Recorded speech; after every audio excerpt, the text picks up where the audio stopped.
উজানের ঢলে বাড়ছে যমুনা, ব্রহ্মপুত্র ও তিস্তার পানি। সকাল থেকে বাহাদুরাবাদ ঘাট পয়েন্টে যমুনার পানি বিপদসীমার ২৬ সেন্টিমিটার ওপর দিয়ে বইছে। জামালপুর ও কুড়িগ্রামে বন্যায় পানিবন্দী ৫৫,০০০ মানুষ। পানিতে তলিয়ে গেছে ৬,০০০ হেক্টর ফসলি জমি। ক্ষতিগ্রস্ত এলাকার শিক্ষা প্রতিষ্ঠানে খোলা হয়েছে আশ্রয় কেন্দ্র। বন্যা পরিস্থিতি নিয়ে আরও জানাতে জামালপুর ও কুড়িগ্রাম থেকে যোগ দিচ্ছেন সহকর্মীরা। প্রথমে জামালপুর থেকে যোগ দিচ্ছেন সহকর্মী সাইমুম সাব্বির শোভন। শোভন, বন্যার কারণে ইসলামপুর উপজেলার ২৮টি শিক্ষা প্রতিষ্ঠান বন্ধ ঘোষণা করা হয়েছে। এগুলো কি আশ্রয় কেন্দ্র করা হয়েছে কিনা, সার্বিকভাবে কি ব্যবস্থা নিয়েছে জেলা প্রশাসন?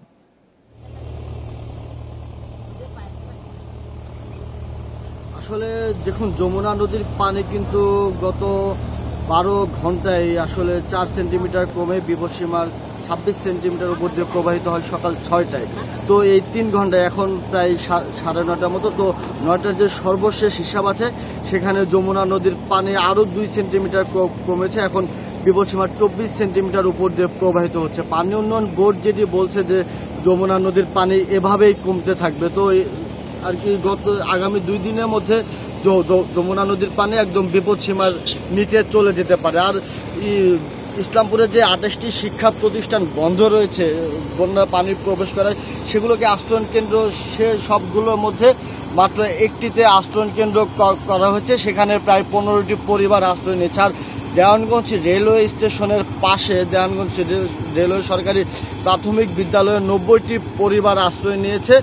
তারা সেখানে গত ২ দিন যাবৎ আছে। আর ত্রাণের বিষয়ে জেলা প্রশাসক মোহাম্মদ ইমরান আহমেদ আমাকে যেটি জানিয়েছেন সেটি হচ্ছে যে তাদের কাছে পর্যাপ্ত ত্রাণ রয়েছে। ১০০ মেট্রিক টন চাল, নগদ ৭ লক্ষ টাকা, গোখাদ্য, শিশু খাদ্যের জন্য ৭ লক্ষ টাকা, এছাড়া ২,০০০ প্যাকেট শুকনো খাবার রয়েছে। তারা পর্যায়ক্রমে এসব ত্রাণ বিতরণ করবে। সবচেয়ে বেশি ত্রাণ বিতরণ করা হচ্ছে ইসলামপুর ও দেওয়ানগঞ্জে, কারণ সেখানে বন্যা কবলিত সংখ্যা বেশি। আর জেলা প্রশাসক ইমরান আহমেদ যেটি বলছেন যে আসলে সকল বন্যা কবলিতরা যে ত্রাণ পাবে বিষয়টি তেমন না।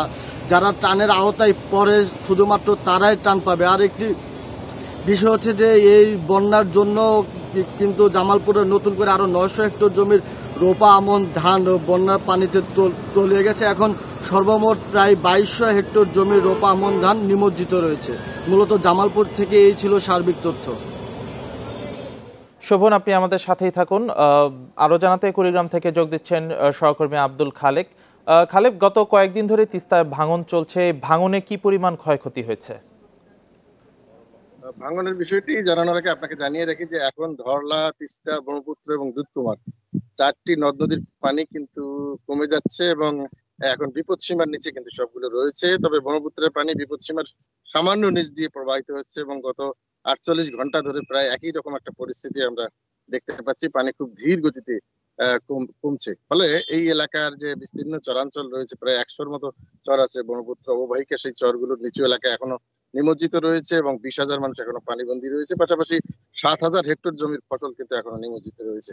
আর আপনি ভাঙনের কথা যেটি বলছেন সেটি কিন্তু শুধু তিস্তায় নয়, ব্রহ্মপুত্র, দুধকুমার, ধরলা সবকটি নদ নদীর বিভিন্ন স্পটে কিন্তু ভাঙন অব্যাহত রয়েছে এবং বিশেষ করে চিলমারি উপজেলায় কাজকোল এলাকায় একটি বন্যা নিয়ন্ত্রণ বাঁধ কিন্তু ঝুঁকির মধ্যে পড়ে গেছে, কারণ সেখানে পিচিং করা ব্লকের ৩০ মিটার অংশ ইতিমধ্যে ধসে পড়েছে এবং সেটি রক্ষার জন্য পানি উন্নয়ন বোর্ড চেষ্টা করছে। এই বাঁধটি যদি ভেঙে দেয় তাহলে কিন্তু বিস্তীর্ণ এলাকা প্লাবিত হবে।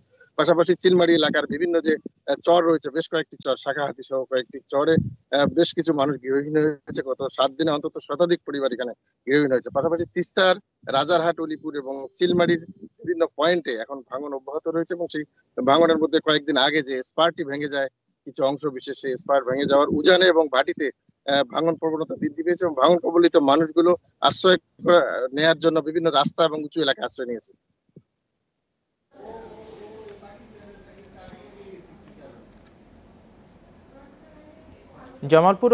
জামালপুর ও কুড়িগ্রামের বন্যা পরিস্থিতি সর্বশেষ খবর জানাচ্ছিলেন আমাদের সহকর্মীরা। বিকাশ করলেই বিশ্বকাপের টিকিট হবে। বেশিবার রিচার্জ বিকাশ করো, বিশ্বকাপ টিকিট জিতো।